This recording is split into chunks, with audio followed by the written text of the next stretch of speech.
Pada tanggal 21 Juli 1825,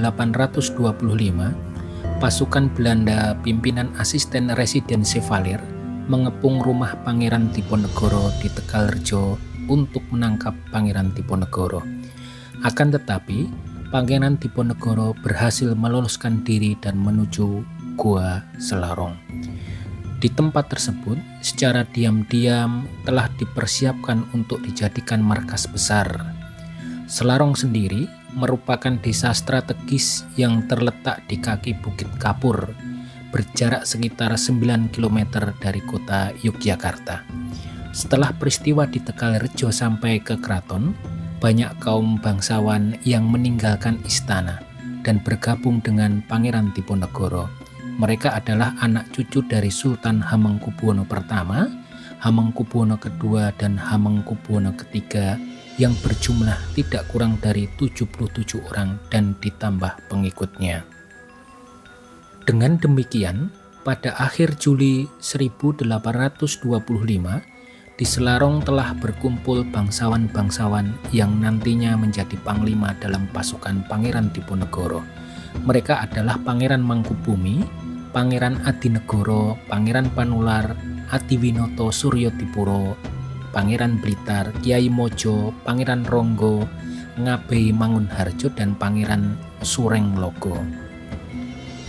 Pangeran Diponegoro juga memerintahkan Joyomenggolo, Bahuyudo, dan Honggowikromo untuk memobilisasi penduduk sekitar Selarong dan bersiap melakukan perang. Di tempat ini juga disusun strategi dan langkah-langkah untuk memastikan sasaran yang akan diserang. Pada tanggal 31 Juli 1825, Pangeran Diponegoro dan Pangeran Mangkubumi menulis surat kepada masyarakat Kedu agar bersiap melakukan perang. Dalam surat itu, dia mengatakan bahwa sudah saatnya Kedu kembali ke wilayah Kesultanan Yogyakarta setelah dirampas oleh Belanda. Pada tanggal 7 Agustus 1825, pasukan Diponegoro dengan kekuatan sekitar 6.000 orang menyerbu negara Yogyakarta dan berhasil menguasainya. Meski demikian, Pangeran Diponegoro tidak menduduki kota Yogyakarta dan Sultan Hamengkubuwono V berhasil diselamatkan dan diamankan di Beteng Verderberg dengan pengawalan ketat dari keraton. Peristiwa penyerangan ke keraton sampai kepada Komisaris Jenderal Van der Kepelen pada tanggal 24 Juli 1825. Selanjutnya, diputuskan untuk mengangkat Letnan Jenderal de Kock sebagai Komisaris Pemerintah untuk Kesultanan Yogyakarta dan Kasunanan Surakarta yang diberikan hak istimewa di bidang militer maupun sipil. Berbagai upaya dilakukan oleh Jenderal de Kock, antara lain menulis surat kepada Pangeran Diponegoro yang isinya mengajak Pangeran Diponegoro untuk berdamai. Tetapi ajakan berunding tersebut ditolak secara tegas oleh Pangeran Diponegoro. Dengan penolakan tersebut, maka Jenderal de Kock memerintahkan untuk menyerbu Selarong. Akan tetapi, ketika pasukan Belanda tiba di Selarong, desa itu sepi karena pasukan Pangeran Diponegoro sudah berpencar di berbagai arah. Selama bermarkas di Selarong, pasukan Belanda telah melakukan penyerangan 3 kali. Setiap pasukan Belanda menyerang Selarong, maka pasukan Pangeran Diponegoro menghilang di gua-gua sekitar Selarong. Dan teman-teman, marilah kita napak tilas ke Gua Selarong yang merupakan markas besar dari Pangeran Diponegoro.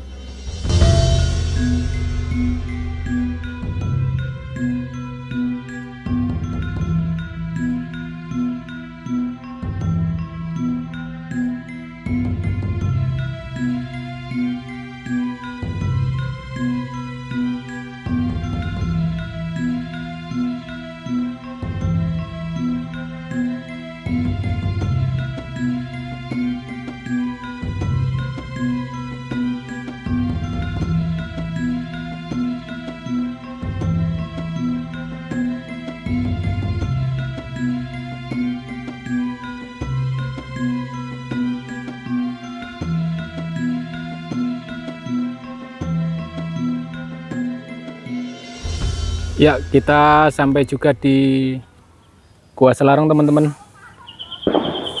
Ini area parkir, ada pohon beringin ya, 2. Ini parkirnya, lahan parkirnya. Jadi masuk, tadi nggak diambil tiket. Katanya disuruh langsung masuk. Nah, kita menuju ke tempat TKP atau guanya. Berjalan ya teman-teman, agak ke atas sana. Ini suasananya. Sekarang aja itu nyaman banget ya di sini tuh, masih berupa alas ya. Jadi alas tuh hutan kecil gitu. Cuman jalannya sekarang sudah enak, lebar, beraspal. Ini enak tempat ruang tunggunya teman-teman di sini. Kalian kalau ke sini harus pakai kendaraan pribadi ya. Jadi nggak bisa pakai kendaraan umum, tidak ada fasilitas itu. Ini langsung disuguhkan Pangeran Diponegoro memakai atau menunggang kuda. Ini. Kenapa putih-putih ya? Padahal di sana di rumahnya tadi itu tertulis kudanya itu hitam, kakinya itu putih gitu.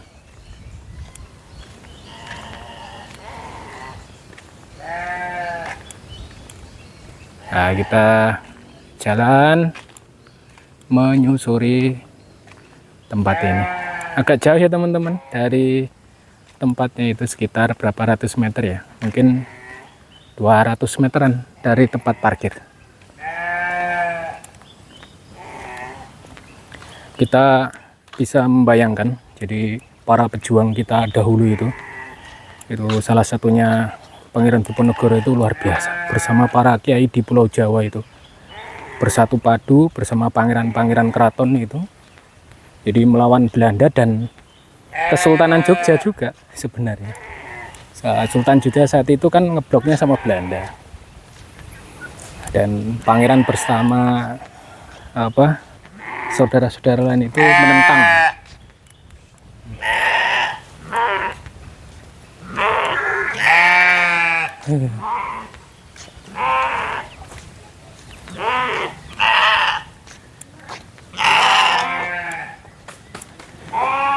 Nun Bu, ajeng teng gua tes mriko. Oh nggih. Kagem napa Bu niku, Bu? Kipas. Pring ulung niku.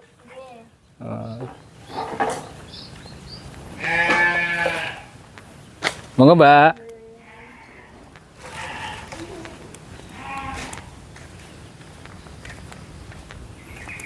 Ini ada perajin untuk bahan setengah jadi. Nanti dibuat kipas teman-teman. Ini bambunya. Namanya bambu ulung atau pring ulung. Bagus untuk kerajinan, kursi, meja gitu, atau kipas. Ini banyak terpampang foto-foto ya, pangeran. Ada tulisan besar tuh, Gua Selarong. Nun Mbak. Ajeng minggah. Piyambakan. Mboten, mengke langsung balik. Parkire mriko tebih. Ambo wong mriki mawon. Aduh. Motore. Ngagem mobil. Marang wong mriki mau mobile? Oh, angsal napa? Asal. Wah, mboten ngertos, Mbah. Nggih. Lah kancane kan Piyambak mawon. mobil ki mbak mobil nganggo. Nggih. Minggah riyen, Mbah. Nah, ini teman-teman. Tas, Mbah. Nggih. Nanti dibeli dagangannya ya. Oke, insya Allah. Nah, itu di atas sana itu teman-teman, tempatnya itu. Jadi dulu itu ya berlokasi di sini ya untuk tempat tinggal sementaranya. Jadi tidak seterusnya di sini teman-teman, bertahun itu. Jadi kadang di sini kemudian pindah ke daerah yang lain. Soalnya terjadi penggerbakan, digerebek istilahnya itu. Jadi harus perang gerilya, nomaden, berpindah dari satu tempat ke tempat lain. Tuh, sekarang aja masih kayak gitu toh. Wah, bagus banget. Kan Mbah, Ya itu kon ya apa kan. ajeng minggah Mbah. Wah, kita naik teman-teman. Ya, alhamdulillah udah diberi tangga ya. Udah lumayan bagus. Nah, di sana ada air terjun. Nanti kita ke gua dulu. Ini 30 derajat naiknya. Olahraga lagi.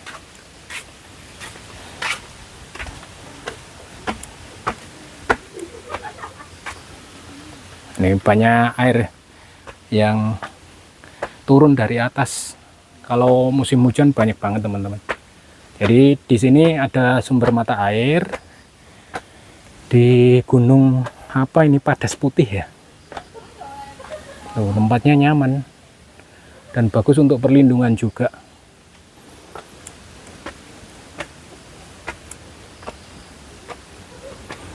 Ini diberi gazebo buat pengunjung ini teman-teman.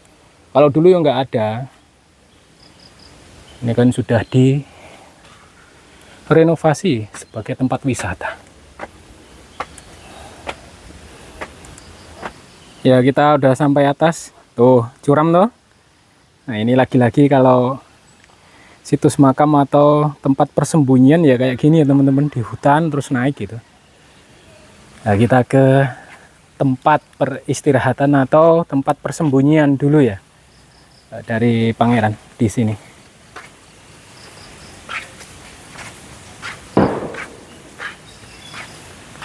Tuh, airnya aja kan dia terjun ya.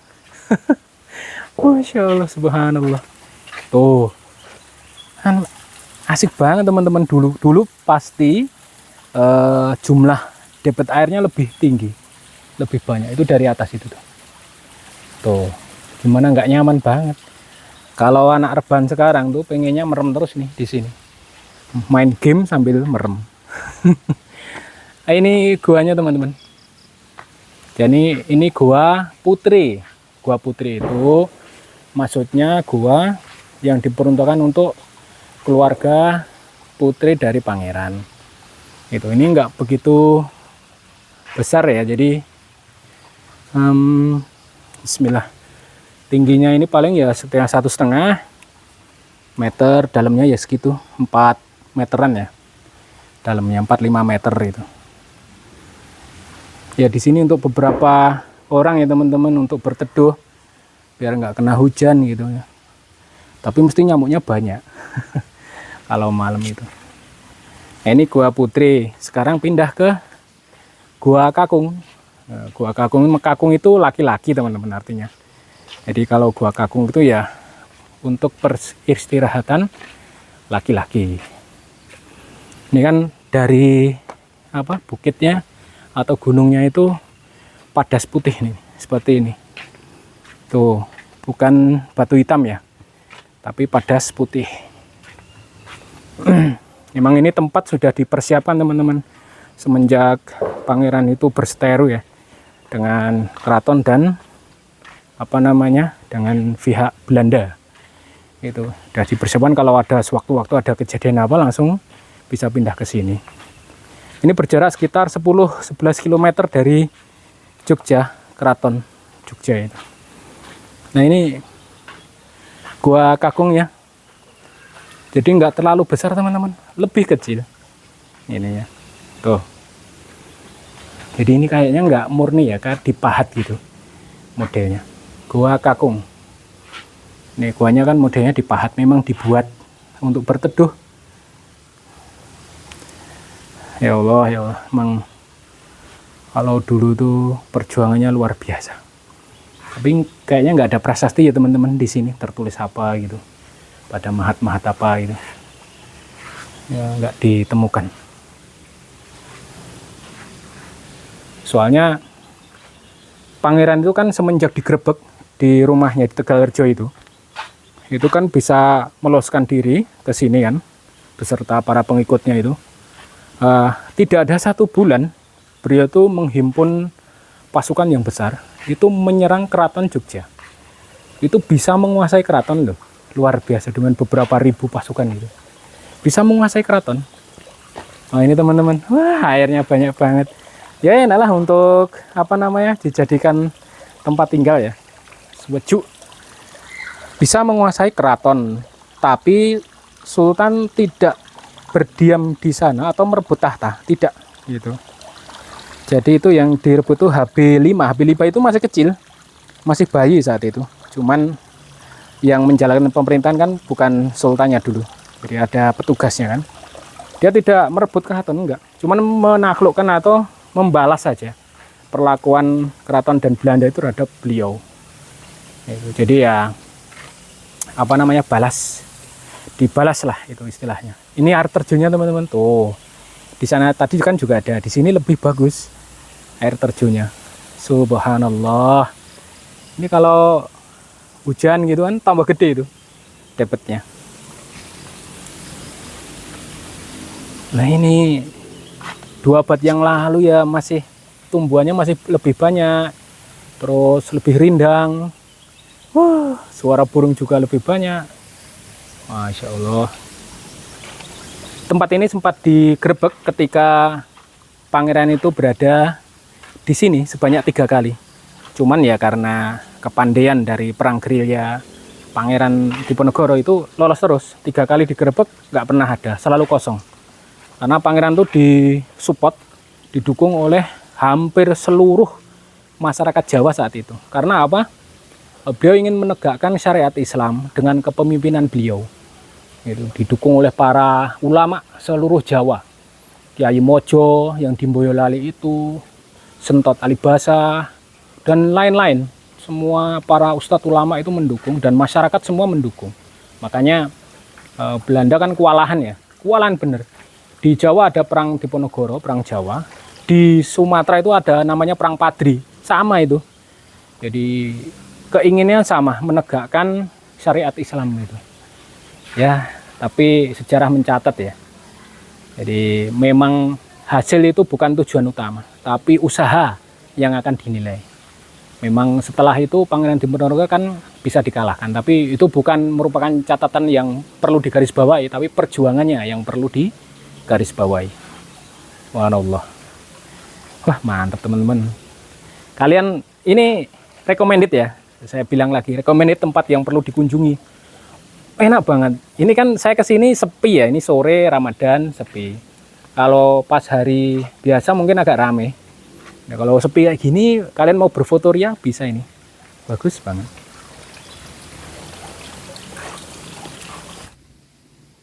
Ya sampai di sini dulu video kali ini ya teman-teman. Semoga bisa menjadikan tambahan wawasan bagi kalian ya. Bahwasanya perlu ada satu tokoh yang kita contoh, ambil baiknya dan semoga bisa kita terapkan dalam kehidupan kita. Apabila video ini bermanfaat bagi kalian, jangan lupa like, subscribe, dan komen, dan share ke media lain ya, agar semua pada tahu nih tokoh nasional ya, perjuangan di masa lampau. Wassalamualaikum warahmatullahi wabarakatuh.